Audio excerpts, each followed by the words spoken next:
So our first topic is recognize. As a parent, what are the signs of stress and social anxiety that I should be looking for in my child? Who would like to lead us off? So I think one thing that's important to be just really mindful of is at the start of a typical school year, it usually at times could bring upon feelings of stress and anxiety.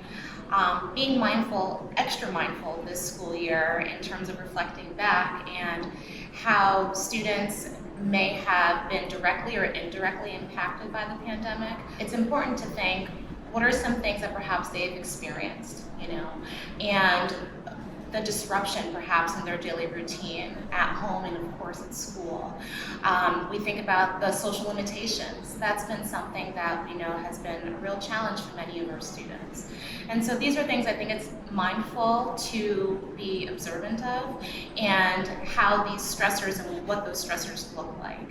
A couple of things I want to mention is, what does that look like? That can be a sense of, frustration. You can see irritability. Is your child having difficulty sleeping?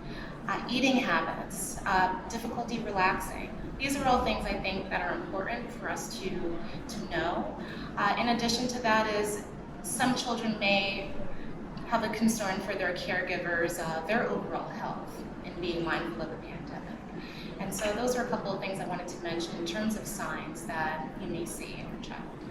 And we really, in our counseling department, are taking a very individual approach with students and families. We know that this pandemic has impacted students as well as families individually. We want to make sure that we are meeting them where they are at. So whether a student has withdrawn from activities, whether a student has heightened anxiety about returning to school, such as Trudy mentioned, we want to make sure that each family feels that they can reach out to their counselor and their case manager.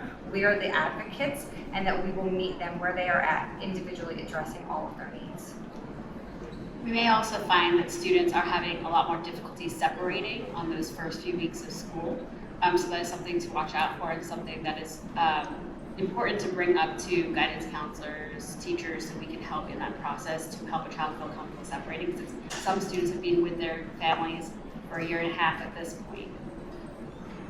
So, Kim, we've been able to add a number of positions to the district this year to help support all of this. What have we added? So mid-year we added a BCBA, which can help with students who are having regulation problems after being at home possibly for 18 months, or just all the transitions that kids might have experienced, even being physically in school last year. We are very concerned about students who never entered into a building. Maybe they were at Pond and now they're at the high school, or they never finished preschool and now they're at Sharon, right? Those transition years, they're keeping an eye on. That's a position that's really supported.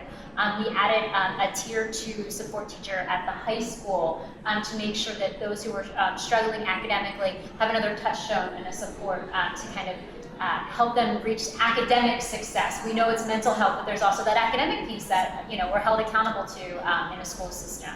We added a few special ed positions because we knew we wanted to keep our caseloads manageable and making sure that certain models, like our multisensory reading model, were being adequately addressed, so that we know that literacy is the key to everything, to make sure that once again, if kids feel successful and feel as part of the school community, they're going to be less likely to be hesitant about coming back or anxious about coming back.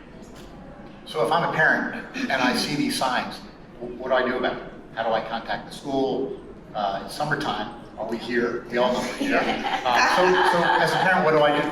I think the most important thing is keeping that open line of communication with the school, reaching out to a guidance counselor or a teacher if you know who the teacher is. Maybe your student is in a summer program, or reaching out to your child's case manager, so that we can start to help you support your child in transitioning or getting different supports in place for your child. And for our counseling department, even though we're on summer break, we do work hours, and our counseling secretary, Mrs. Lubers, is here every day. So if there was an emergency, it is always first, email the counselor, reach out to the counselor. If you cannot get to them directly, reach out to Mrs. Lubers, and she knows how to contact us. But like Ms. Boomer said, communication is key, making sure that you reach out and make the connection, even over the summer, because we want to help with those needs before the school year starts if we can. And just to speak a bit more about the BRIGHT program, and BRIGHT stands for Building Relationships and Inspiring Growth and Hope Together. Typically, referrals to the BRIGHT program will come from the student's school counselor, their child study team case manager, or building administrator. We really work to provide various levels of supports to students and also to staff as well, where we're able to connect students and families with various community providers and resources. Look into providing some groups, some peer support groups, such as maybe some mindfulness groups, social skills groups, especially when we think about the social piece and the limitations that took place last year. That's where some social skills can really be helpful. So that's just a little bit about just the BRIGHT program and how we can provide some additional supports on that level as well.